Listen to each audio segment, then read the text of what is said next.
Hey guys, it's Christina here. I hope you are having the most amazing day ever. Today I want to come and talk about iridology and how I use that with my clients and how that can be applied to things like carnivore. So for me, if you were booking in for a consult, generally an initial consult, you're going to get an email that tells you to send through things like photos of your eyes, your tongue, your nails, as well as copies of things like bloods, and any other types of reports and information that you've got. Now, that for me helps me start to put together a bit of a picture of what's actually happening with your health.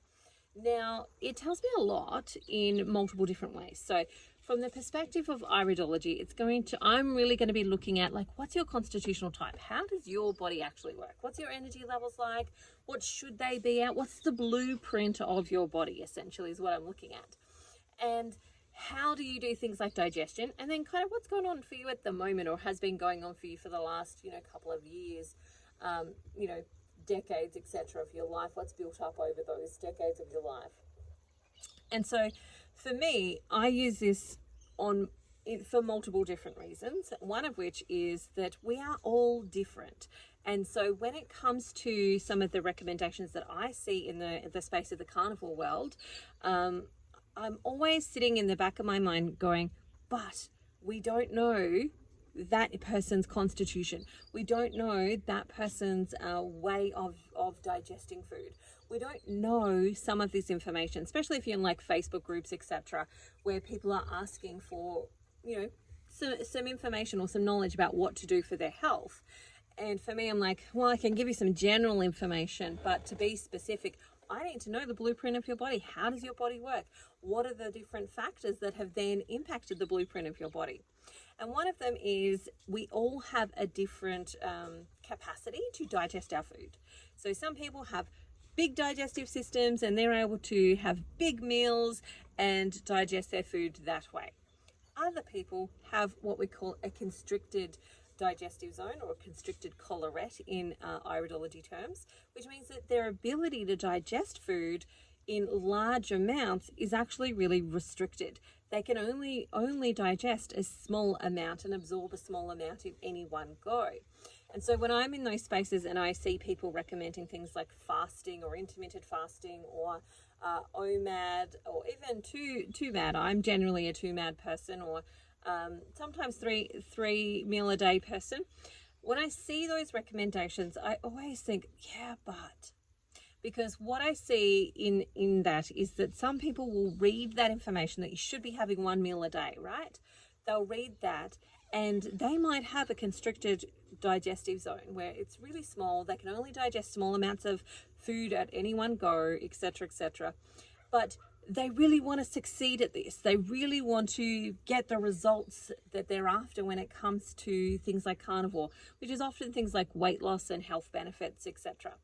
And so they will try and do it and they'll really struggle, or they'll train themselves to do it, but it's actually not the best situation for their body. And when we try and do something that's not in alignment with our blueprint of how our bodies work, that's when we're going to get into some trouble. That's when we're going to start to have some dramas around this thing not working well for me. And that's always the thing for me when I come back to, if you type in carnivore, and there's probably some people, I really haven't looked, but I'm sure there will be, because there is for every dietary protocol.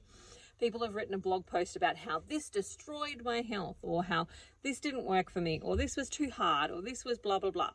And when I read those things, often as a practitioner, I sit there and I look at them and I go, yeah, but I can see that you didn't know, A, that you should, 2, that you could, or 3, how to tweak this and make it effective for yourself, because maybe you don't have the decades of knowledge that I have as a practitioner and has studied this for a really long time to understand that different bodies operate differently.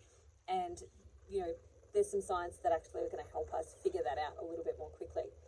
And so when I read those things, I'm often reminded that we are individual. And the reason that it might not have worked for that person is because it wasn't individualized for them. And it wasn't altered and changed for their biochemistry, what their body has been through the however many decades before they went down this pathway of becoming, carnivore, paleo, whatever dietary protocol you do, even GAPS, for example.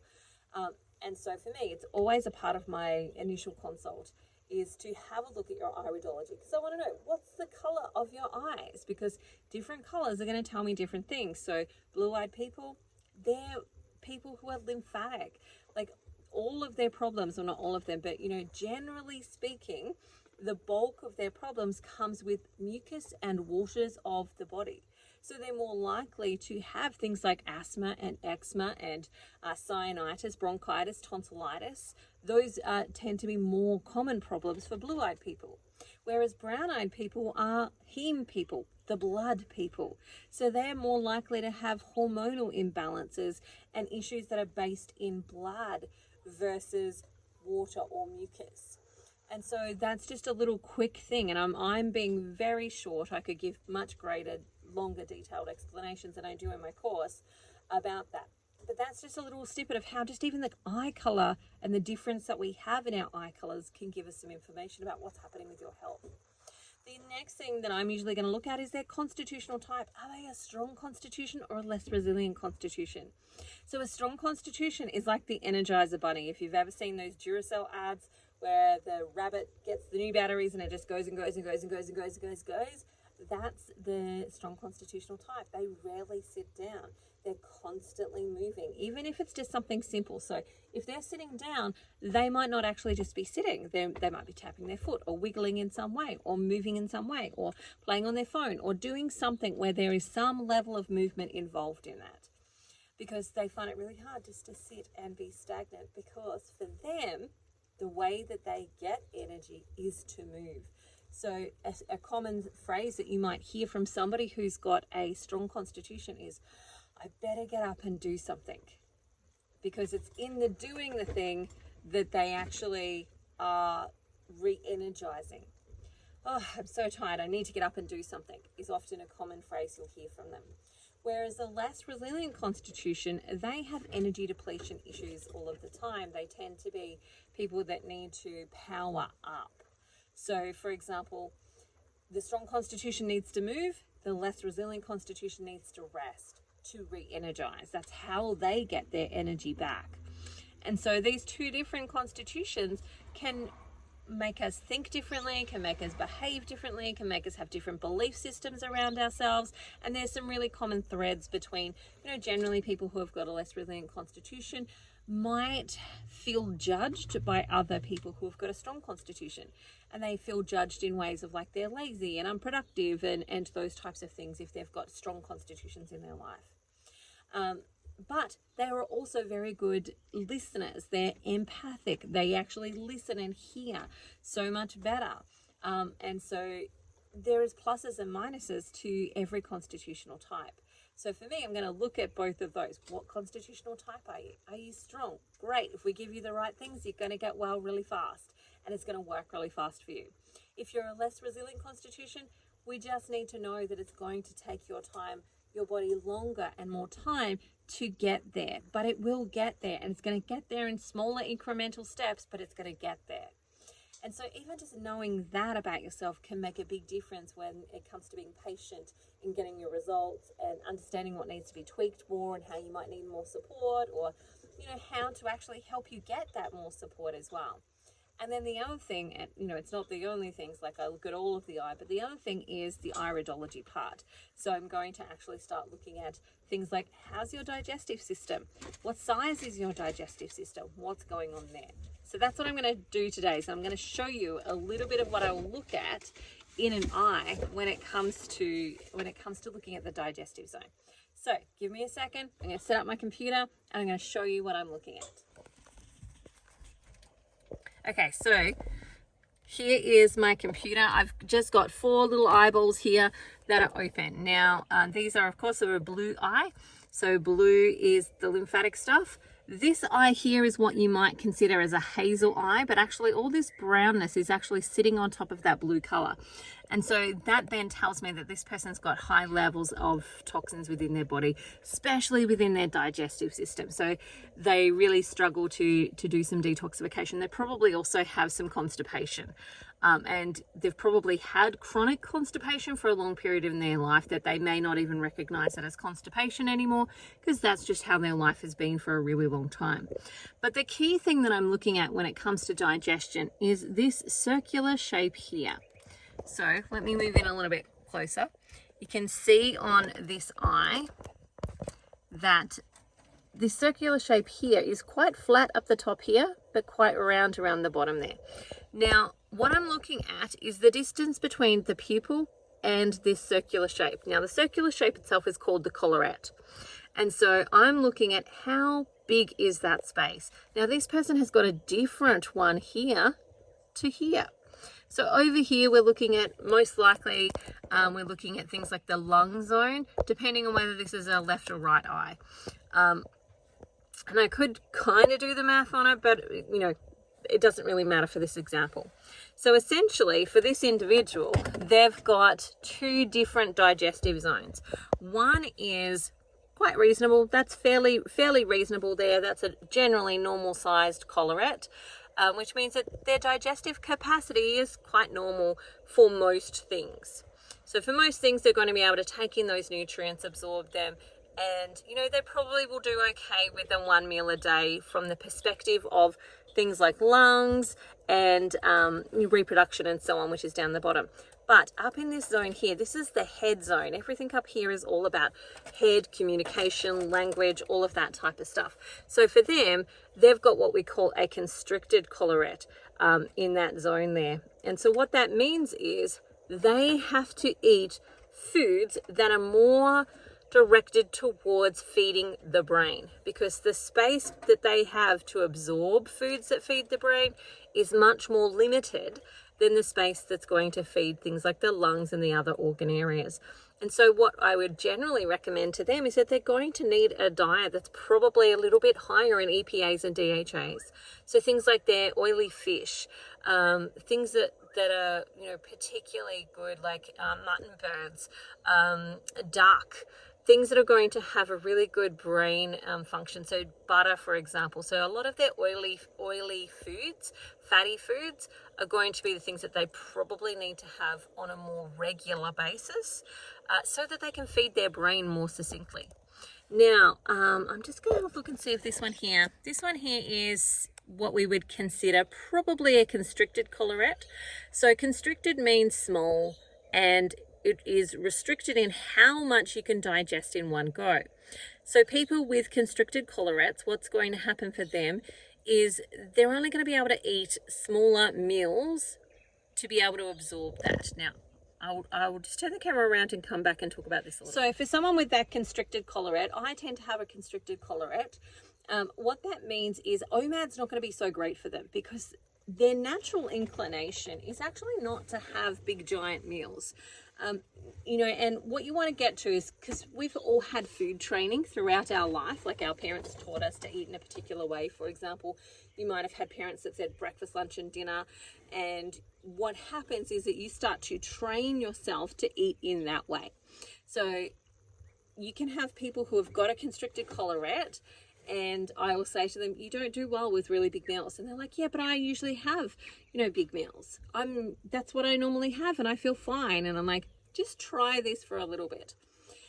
What I see with them is if I can take them back to when they were a kid, that's when it's most natural for us. It's not until, you know, as we start to get trained into the way of eating as we grow up, that our eating styles will change based on our environment versus our internalness. So as a baby, someone with a constricted collarette is likely to feed every 2 to 3 hours. And they're not necessarily having big meals. So as a breastfeeding mother, it might be that they just have one side, and then they have a break, and then they have the next side after a couple of hours. Like that's what you might see more predominantly in someone with a constricted collarette as a baby. The other thing with that is that as a kid, there might be a snacker.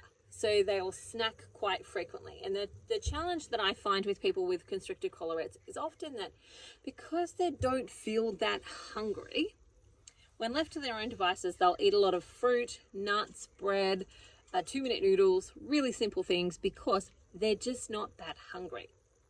And what that means for them is, well, I don't really feel like making a big meal because I'm just not that hungry.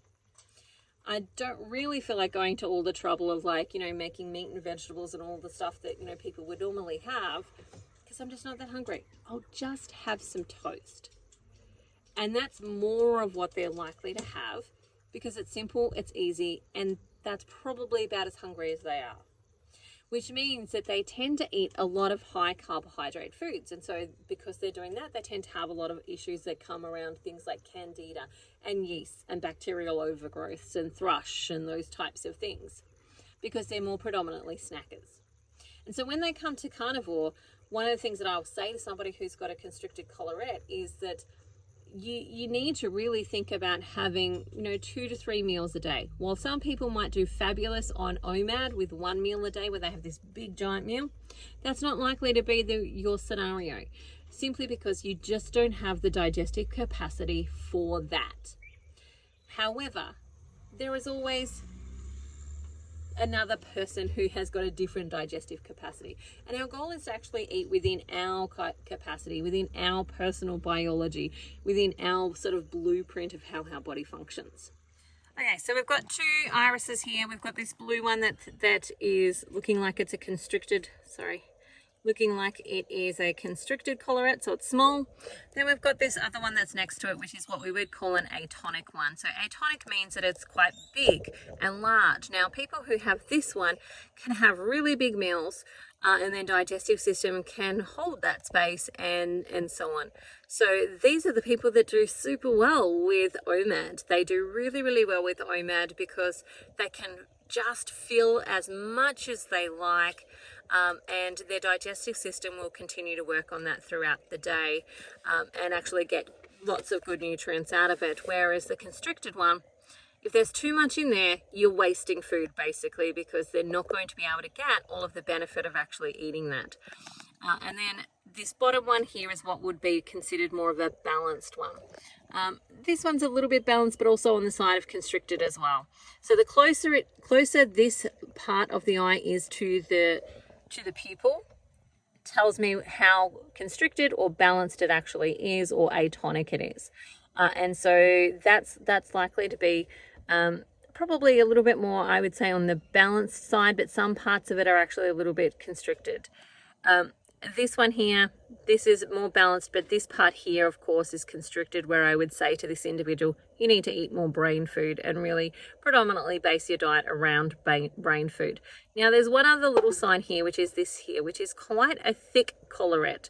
And that's an indication to me that this individual's got something like candida thriving in their digestive system, which also potentially means they have things like parasites as well as heavy metal toxicity, or mold in their living environment. So for me, when I'm looking at somebody's eyes, these are just some of the many signs that I'm looking at to give me an indication about how well their digestive system goes. What are the predominant blueprint things of their body? Like, are they strong, robust? Are they less resilient, most resilient? Where are they fitting on all of those things?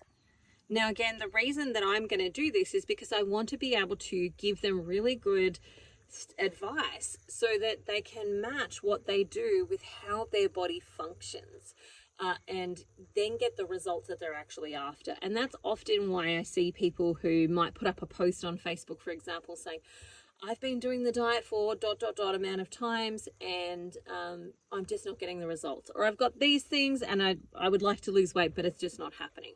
And so they're getting some of the results that they want, but they're not getting all of the results. And that's where it's time to start looking at working with somebody who understands these types of things, like how your body works, looking at things like your pathology as well. Generally speaking, I'm going to get people to do things like their GKI score. So we're going to test blood glucose and ketones and work out what's your GKI score, what's your range, where's your insulin kind of sitting at, and looking at those things as well that they can do at home. If they've got high blood pressure, I'm going to get them testing their blood pressure every day, so that we can kind of track what's happening, what makes it worse, what makes it better, how's that functioning, all of that type of stuff, and actually individualize it, because that's when things don't work, is when it's not individualized to the person. Now, some people are really great at listening to their body and actually working that out for themselves, but other people need that extra support in order to be able to do that. And so iridology for me is one of the methods that I use. I also will look at things like your tongue and your nails to look at what deficiencies you have. Most of the time I'm going to leave deficiencies alone unless they're super significant, for at least 12 weeks. After 12 weeks, then we're going to start to fill up some of those nutritional cups with some supplements if we need them at that point. Ideally, most people have gotten enough out of their food to be able to skip adding in some supplements for a short period of time, because my goal is never to have them in there for a long period of time. It is always for, let's fill up the storehouse, and once the storehouse is full, let's keep moving forward. And so that's what I'm going to look at when I'm looking at an individual and helping them start to tweak this to suit themselves better. But also when I'm working with my clients just on anything. So, I have clients that definitely come to me for carnivore, but then I have others that come for, say, keto or GAPS, or just don't even know what they need to do. And so, my journey and job is to help them pick their own adventure and figure out what's going to work for them in this moment in time, which might be different to the next moment in time that they actually have. All right, that's it for me today. I hope you have the most amazing day. If you like this type of content, let me know. I'll see if I can do some more of it. Otherwise, bye for now. Enjoy the day, and I will talk to you again soon. P.S. Remember, like and subscribe, and there's a link below to book an appointment if you want to come and see me. All right, bye for now. See you later.